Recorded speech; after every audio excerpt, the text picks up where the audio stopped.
索尼 Xperia 1 Mark 5、vivo X90 Pro Plus 这两台手机在影像方面都挺厉害的，对吧？而且它们还有一个共同的特点，就是它们都用蔡司做背书。那这回呢，就来看看索尼的蔡司跟 vivo 的蔡司，它俩的对比会怎么样？那正式对比前，先是鼓励摄影环节，我会用手机去瞎拍些照片啊，拍得不好抛砖引玉，主要是希望您也能参与到摄影中来。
前面的照片不用问是哪台手机拍的，因为是台手机就能拍啊。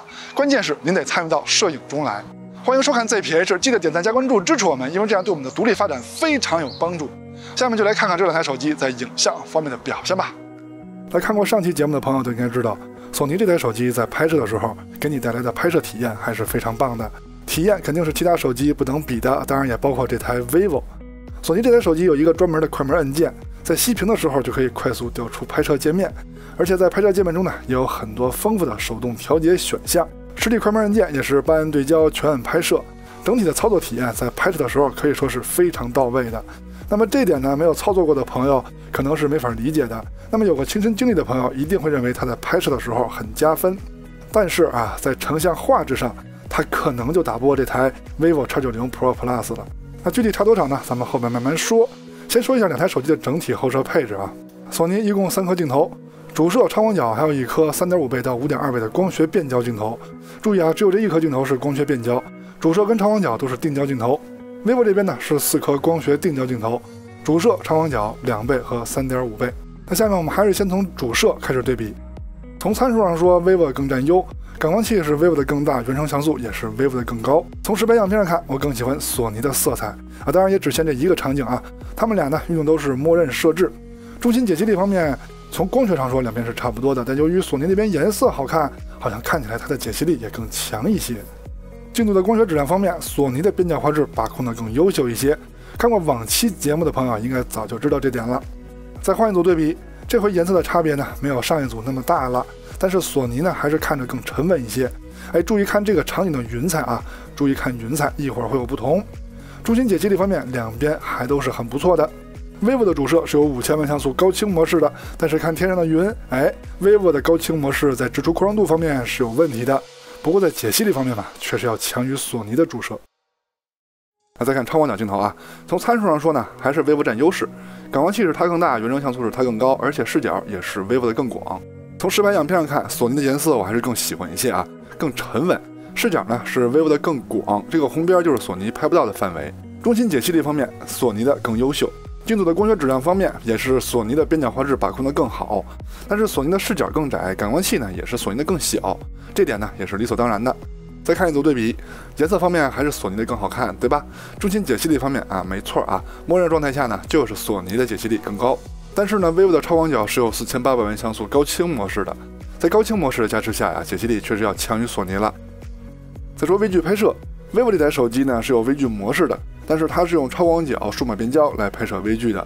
索尼是没有专门的微距模式的，但是我发现用主摄的2倍来拍摄微距效果还是不错的。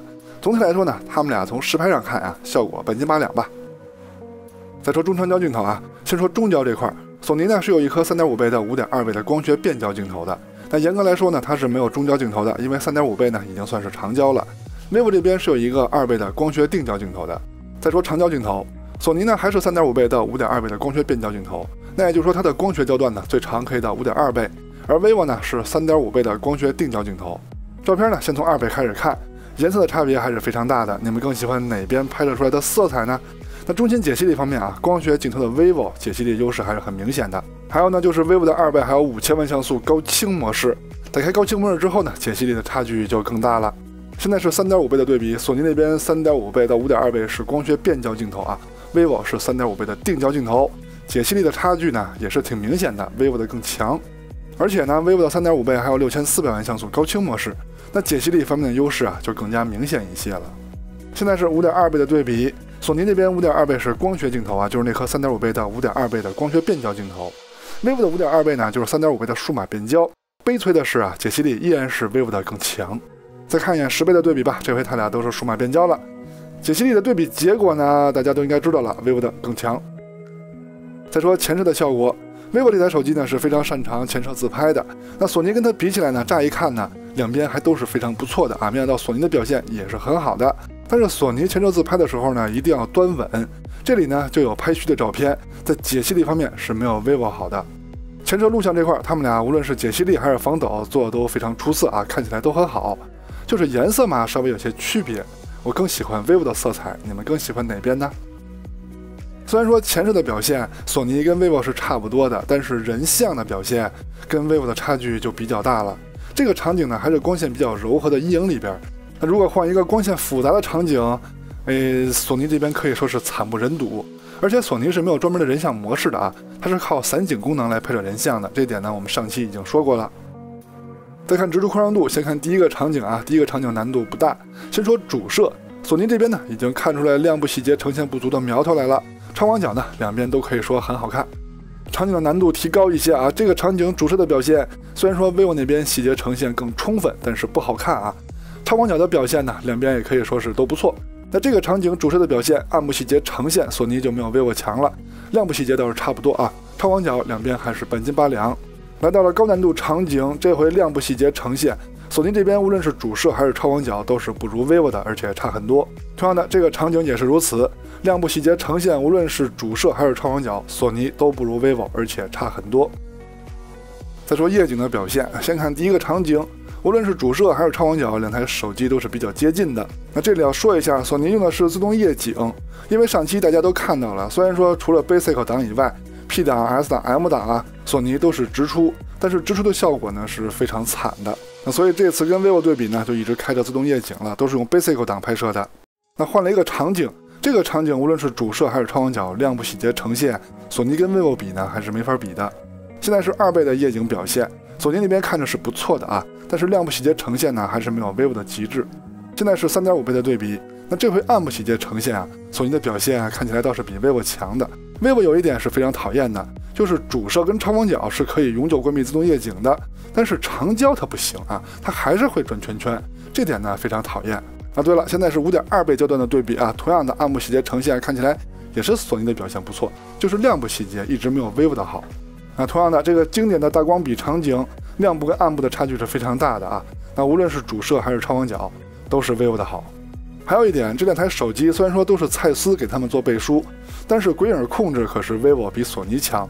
那这个场景呢，虽然说是2倍，但是索尼是用主摄的数码变焦来拍摄的，可以看到它的鬼影控制是不如 vivo 的。vivo 4颗镜头啊，在整个测试过程中，它的鬼影控制啊都是比索尼强的。户外的城市道路这个场景，两台手机无论是主摄还是超广角表现都非常不错。但是马上就要到极暗环境了，纽伦邦小巷就要打开夜景模式了。索尼没有夜景模式啊，都是 Basic 的自动夜景。那么在成像上啊，细节呈现的差距是非常大的。超广角的表现也是 vivo 的好。祖传神助场景，主摄的细节呈现差距也是可以想象的，那肯定是非常的大呀。超广角的表现也是没有悬念的。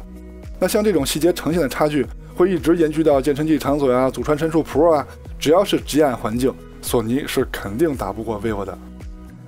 视频录制用的就是手机的默认设置，也是微信等社交软件录制的效果。现在是主摄白天手持走路的表现，两边无论是防抖还是解析力都是非常不错的。但是注意看高光部分啊，索尼的宽容度表现是没有 vivo 强的。超广角的表现也是如此啊，颜色跟清晰度都不错啊，甚至我觉得索尼的颜色更好，就是亮部的细节呈现没有 vivo 的强。现在是2倍端录像的表现，无论是颜色还是清晰度啊，都是 vivo 的更好。现在是3.5倍端录像的表现，其实两边的解析力都是不错的啊。vivo 那边呢有点锐化，但是颜色啊整体来说还是 vivo 好看。现在是5.2倍录像的表现啊，整体来说呢还是 vivo 的更好。现在是10倍端录像的表现啊，那没有悬念啊，就是 vivo 的更好。现在是夜晚主摄录像的表现，那就说索尼的防抖稍微好一些吧，但是清晰度还有细节呈现是远没有 vivo 好的，而且索尼那边鬼影比较明显。超广角的表现细看的话，也是索尼的更优秀。现在是2倍录像的表现啊，明显能看得出来就是 vivo 的强。同样的3.5倍的表现依然是 vivo 的更好，5倍的表现也是没有悬念的，还是 vivo 的更强。工业设计方面呢，在上期节目中已经360度的展示了索尼这台手机的造型了。老实说呢，我个人是非常喜欢这台手机的工业设计的。那么相比之下呢 ，vivo 这台手机啊，就是一台现代的手机而已。这个结论呢，跟上期对比小米是一样的，而且这期对比的总结呢，跟上期也是一样的。只不过呢，该说还是得说。索尼 Xperia 1 Mark 5是一台在拍摄时操作非常棒的手机，它可以给你在拍摄过程中带来快乐，但是它的成像表现呀就没有操作那么好了。成像素质在任何环节都是打不过 vivo X90 Pro Plus 的，而且两台手机都有光学巨头蔡司来做背书，但是抗眩光的表现也是 X90 Pro Plus 更强，这就有些尴尬了。那我们的节目呢，一直鼓励大家参与到摄影中来。那么如果是您用手机这种便携的设备记录生活的时候，是看重更爽快的操作体验呢，还是更好的画质呢？那这里做一下预告啊，下期节目中呢，咱们来看看索尼这台手机的弱格式表现到底怎么样。OK， 到结尾了，看完上面内容，希望可以在选择方面为您提供了帮助，也希望您能喜欢我们的节目啊！记得点赞加关注支持我们，我们下期节目再见，拜拜。